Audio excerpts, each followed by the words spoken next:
Yo no había conocido el texto de esta declaración.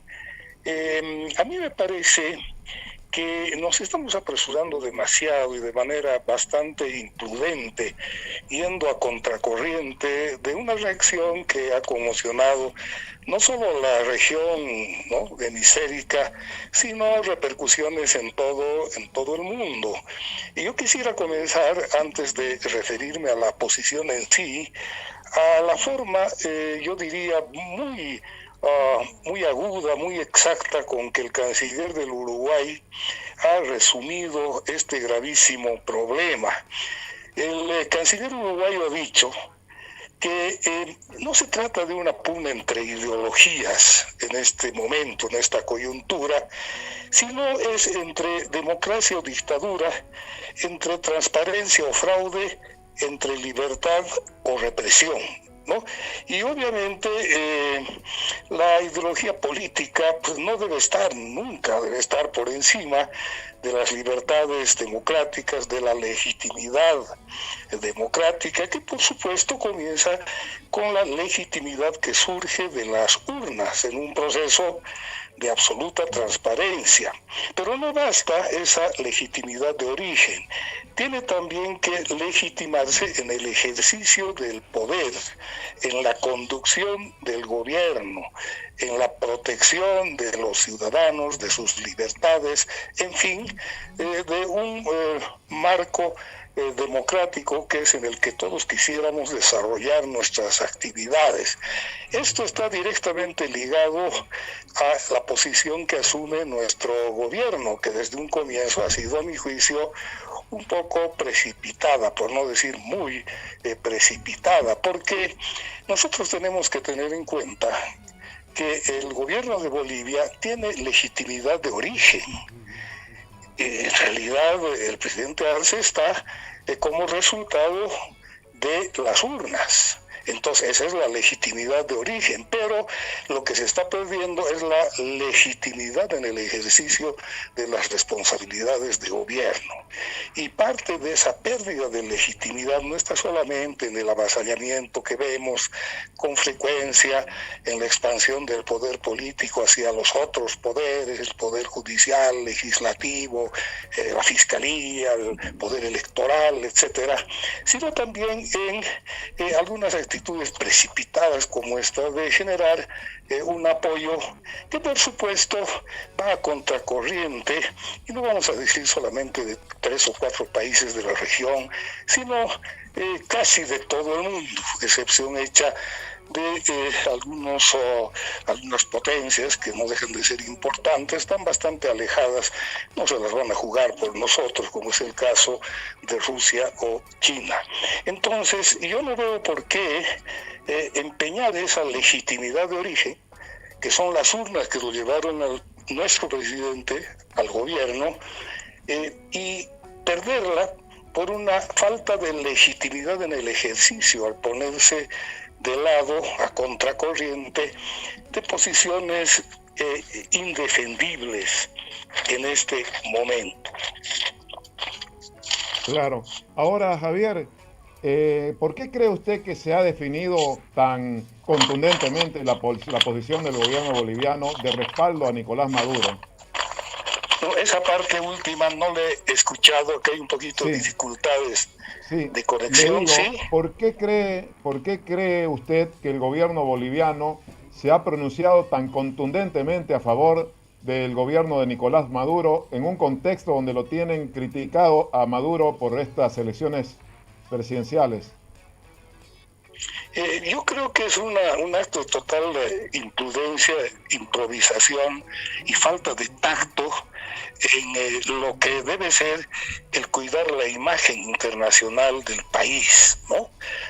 Con esto no decimos que, bueno, tendrá razones por la que se abstuvo en la votación de la OEA, está bien, hasta ahí está bien, no había urgencia de felicitar, ¿no?, sin conocer el desarrollo de los acontecimientos. Hay mucha improvisación que suele ser peligrosa para los intereses permanentes, regionales y globales del país. Entonces eso es es de lamentar, ¿no? En estos casos yo creo que hay que actuar con muchísima prudencia y cuidando la imagen, que no es pues cualquier, no es una imagen que no comprometa a la totalidad de la ciudadanía, es una imagen de todo un país, y yo veo que no había razón alguna para apresurarse e ir a contracorriente de lo que la mayoría de los países, no solo en la región, repito, en el mundo, están pidiendo. Transparencia en las elecciones, y era nada más esperar esto, ¿no? No veo cuál es el beneficio, sí el daño. Claro, ¿y qué daño usted cree que puede provocar que el gobierno boliviano se haya manifestado tan ampliamente a favor de Maduro?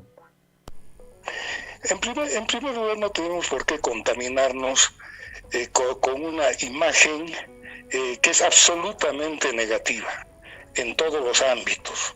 Contaminarnos con esa imagen no nos va a favorecer, y luego contribuye a que nos aislemos del contexto hemisférico y también de los países de Sudamérica. Sabemos que sí, que se abstuvo Brasil, por ejemplo, tiene sus razones, las podemos también interpretar, analizar un poco, pero entonces yo ahí veo imprudencia, precipitación y una mala lectura de lo que requiere Bolivia en este momento, que es precisamente ampliar todas sus fronteras de cooperación sin limitaciones ni condicionamientos ideológicos, dentro de un principio de universalidad, ¿no? Entonces no nos va a hacer bien que vayamos a cerrarnos una serie de puertas que son fundamentales, sobre todo en momentos difíciles que está atravesando el país. Bien, ahora Javier, para ir concluyendo, ¿cómo ha visto usted las posiciones, por ejemplo, de Lula da Silva, la posición de Petro, la posición de Boric, por el otro lado, que es distinta, ha generado inclusive una ruptura casi de relaciones diplomáticas de Venezuela con Chile o de el propio Argentina con Venezuela? ¿Cómo ve usted este contexto latinoamericano donde hay diferencias respecto a Bolivia y también rupturas diplomáticas? ¿Cuál le parece la posición más serena, sensata de los gobiernos que se han pronunciado? Yo creo que la posición más sensata son aquellos que han compartido con sus matices esos 17 países que quisieron aprobar la resolución pidiendo solo transparencia, no había una injerencia directa. Ahora, yo sé por experiencia que estas cuestiones que se debaten en el órgano hemisférico no van muy lejos, ¿no? No hay la fuerza suficiente, y por otro lado acá se da la situación de que Venezuela no es parte del sistema interamericano, se ha retirado hace unos años. Entonces, se iba a aprobar una resolución que no había forma de que se la pudiera acatar.